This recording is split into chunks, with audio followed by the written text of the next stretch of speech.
Bismillahirrahmanirrahim. Assalamualaikum warahmatullahi taala wabarakatuh. Yang dirahmati Allah sekalian, semua calon SPM bagi subjek pendidikan Islam. Alhamdulillah, kita berjumpa lagi pada video kita siri yang kedua ini. Dan sebelum saya teruskan, jangan lupa tekan butang subscribe dalam channel YouTube ini. Tolong tekan. InsyaAllah mudah-mudahan dapat manfaat daripada video kita yang seterusnya. Baiklah murid-murid yang dirahmati Allah sekalian, calon-calon, kita teruskan dengan teknik menjawab. Okey, yang pertama, seperti mana yang saya beritahu pada siri yang lepas, kita ada 7 teknik kesemuanya yang perlu dikuasai oleh murid-murid. Okey, jadi untuk siri kali ini kita lihat teknik yang pertama, iaitu teknik bagi soalan menyatakan, kata tugas soalan nyatakan, fokus kepada soalan maksud. Seperti mana yang saya beritahu pada siri yang lepas, soalan ini merangkumi 2 markah.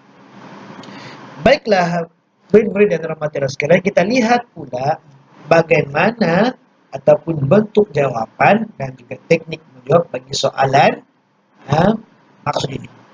Okey, kita lihat bentuk jawapan di situ. Ada bentuk jawapan.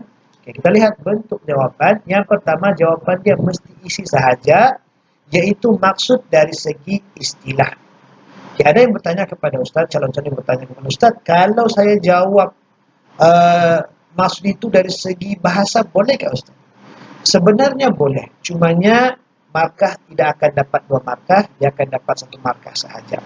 Okay, jadi kita galakkan calon untuk menjawab soalan ataupun soalan maksud ini dari segi istilah. Kalau tidak mampu, tidak masalah, dari segi bahasa pun boleh, dan dia akan dapat 1 markah.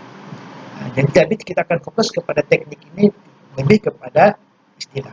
Yang kedua, jawapan mesti lengkap mengikut dalam buku teks. Okey.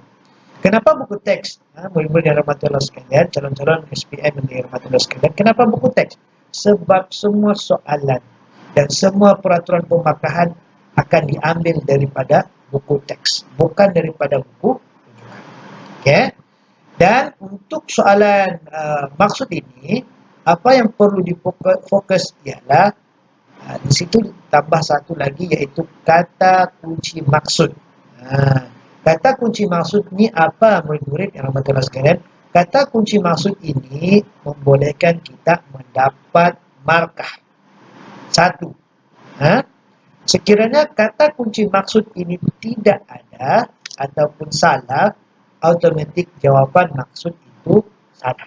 Jadi yang paling penting, mesti betul kata kunci maksud, dan setiap soalan maksud ataupun istilah yang ada dalam buku, dalam silibus kita, sama ada tingkatan 4 ataupun tingkatan 5, semuanya ada kata kunci maksud. Dan kata kunci maksud itu biasanya 1 perkataan, 2 perkataan, ataupun 3 perkataan. Nanti saya akan tunjuk pada apa yang dikatakan sebagai kata kunci maksud dalam slide yang seterusnya.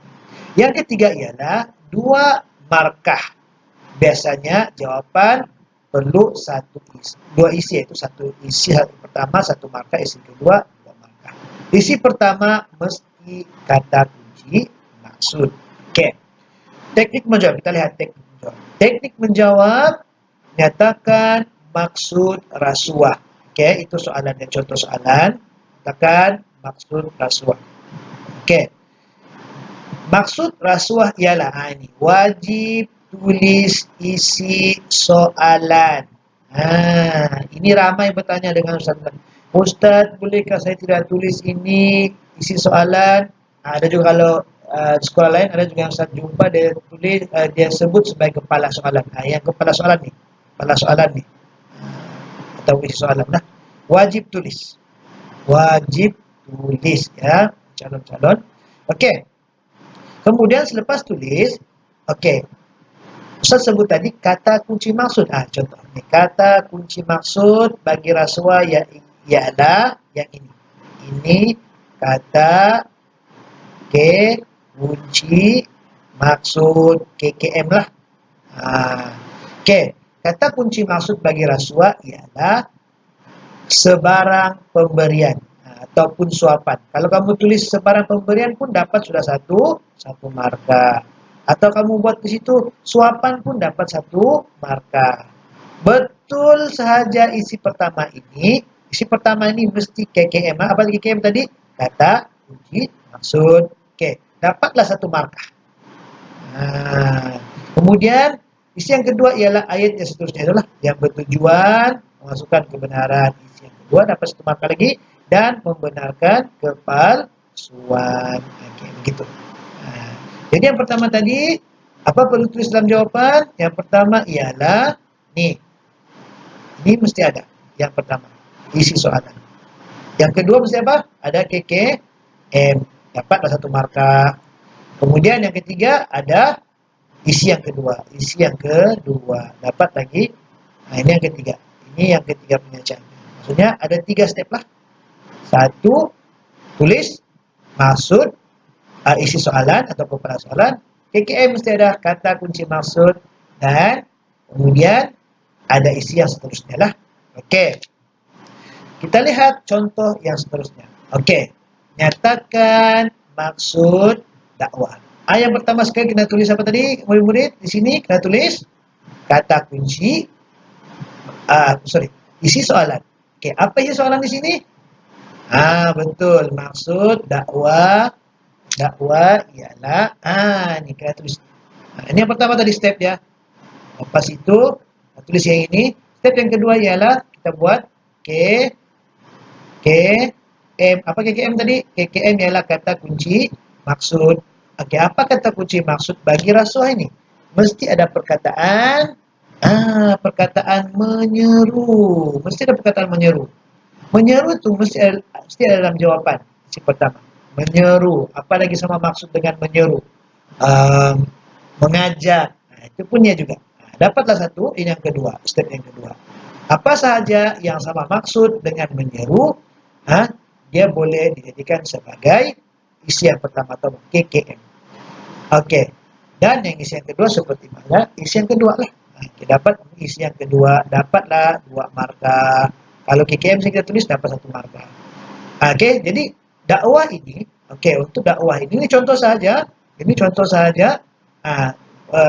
Saya yakin percaya murid-murid sudah jumpa juga latihan yang lain berkenaan dengan maksud ini. Jadi itu. Yang pertama tadi isi soalan tulis. Yang kedua mesti ada kata kunci maksud. Yang ketiga isi yang kedua. Dapatlah 2 marka, insyaallah. Jadi sekiranya ada persoalan boleh type di ruangan komen di bawah itu dalam ruangan YouTube channel itu. Oke. Jadi insyaallah usahakan jawab. Jadi itu saja untuk siri yang kedua.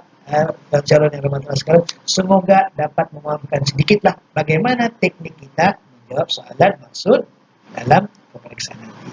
Jangan lupa subscribe. InsyaAllah kita bertemu lagi pada video yang akan datang, siri yang ketiga. Jangan lupa. Assalamualaikum warahmatullahi taala wabarakatuh.